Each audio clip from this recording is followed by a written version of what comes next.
The Eco-Conscious Group is urging government to follow the lead of East Africa and outrightly ban single-use plastics.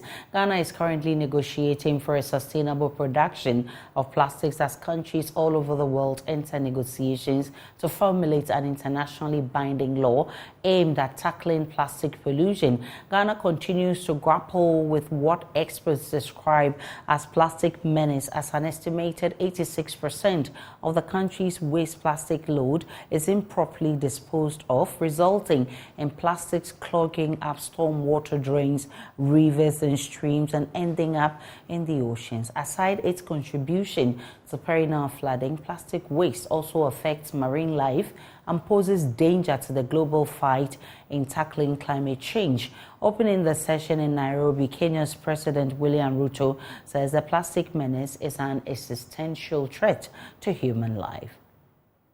Requires all of us, and I mean Meza Guerda, members of the Diplomatic Corps, distinguished delegates, ladies and gentlemen. It is not always common for the globe to speak in unison or act in urgency on an issue, especially when it is of an environmental nature. But the threat of plastics to our planet, our health, and our future is of such magnitude that it requires all of us, and I mean all of us, the global south and the global north, to develop and execute a global instrument that will help us to neutralize the threat of plastic pollution in our world. The numbers on plastic pollution explain the necessity of working together with tremendous purpose and urgency. Every year, more than 400 million tons of plastic waste are produced globally. Of this, 23 million tons find their way into rivers, lakes, and oceans, and less than 10% is recycled. Across the world, 46% of plastic waste is landfilled, 22% is mismanaged and becomes litter, while 17% is incinerated. If we hold our laurels and do nothing, we will produce more than 1 billion tons of plastic by 2060. This kind of polluting our environment is unacceptable and is essentially an existential threat to life, to humanity, and to everything in between. Let's get more on this, and I've been joined by Aula Sewa, she's coordinator for Eco-Conscious, an NGO that deals and helps in protecting our environment. Aula, I'm grateful for your time. Your suggestion and that of other stakeholders seem the best in the situation we find ourselves, but also looks like a daunting task to achieve. How do you recommend we go about this? Good afternoon, and thank you so much for having me.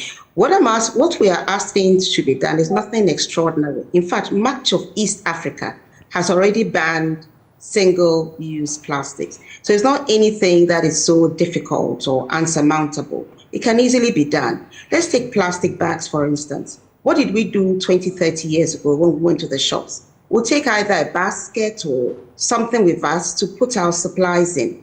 So it is not necessary to get plastic bags.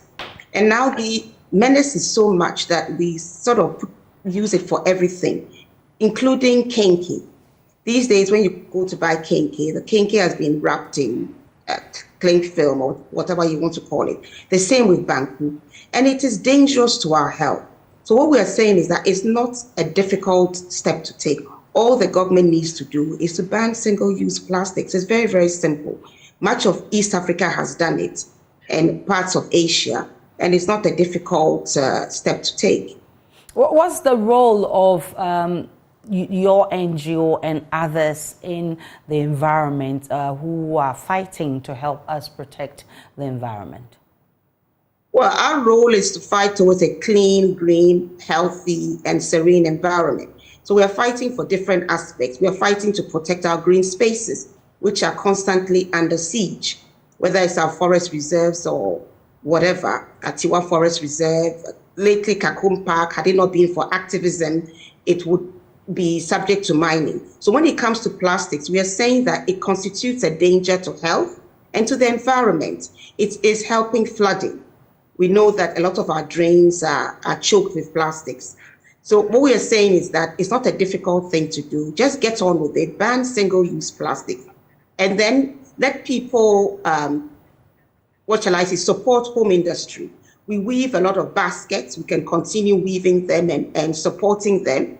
And then there are all these recyclable and reusable bags that we can put our shopping in. It can also create employment. There are people using waste like plantain waste and others to make bags. So we can encourage those people doing it, support them, and stop the importation of plastics. It is not helping us in any way whatsoever. It is actually affecting the environment and our health. Let's talk about the benefits. I mean, we've talked about all the nuances, now the benefits, and you used East Africa, for instance, as a yardstick. What are some of the benefits that the country is cashing in because they banned the use of plastics? A simple one, for example, in Tanzania, there were reports that when they slaughtered the cattle, because of course people had thrown plastic all over the place, the cattle had invested the plastic. So when you slaughtered them, you found that there was plastic inside them. The same with the fish. When they banned single-use plastic, this situation almost disappeared. So that's a benefit, because it's not good for your health to be ingesting plastics. And of course, it also helped with reduction in flooding. So those are some benefits one can easily point to. And I'm saying that other benefits are all the basket weaving industries that we have. If we stop relying on plastics, more people will support them. More people will have woven baskets. Make sure there's one in your car, one in, easily accessible. Anytime you're going shopping, take some with you and put your purchases in it. It will help us to increase employment, and apart from the health and environmental benefits. I'm grateful for your time. Awola Sewa is coordinator of Eco-Conscious Citizens Ghana. Now, meanwhile, the United Nations Environment Programme says the world must rethink on taking steps that will get plastics out of the nature. Engineer Anderson is executive director of UNEP.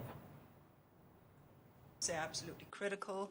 We are at the third INC, and we are here this week because nations have decided that we need to find a solution to plastic pollution, and we understood that it poses a major threat to environment as well as to people. And nations promised back in 2022 to do something about it. Right now, as you heard His Excellency President Ruto say in the opening, we produce about 430 million tons a year, and only 10% of that is recycled. 74% ends up in landfills, and from there it goes into the environment, or it already goes straight into the environment. So we have to take action. We also understand that there are chemicals associated with these plastics, many of them harmful. And we also, of course, understand that when we end up burning plastic, we are causing significant climate impact. So that's why 18 months ago here in this beautiful compound of the United Nations at Nairobi, member states took the decision to start this process with the resolutions on plastic. Now, I want to emphasize, as I did in my opening speech in the plenary, that the life cycle element is crucial. This instrument is not about recycling and improving recycling. This instrument is not just about waste management or cleanups. It is about a complete rethink on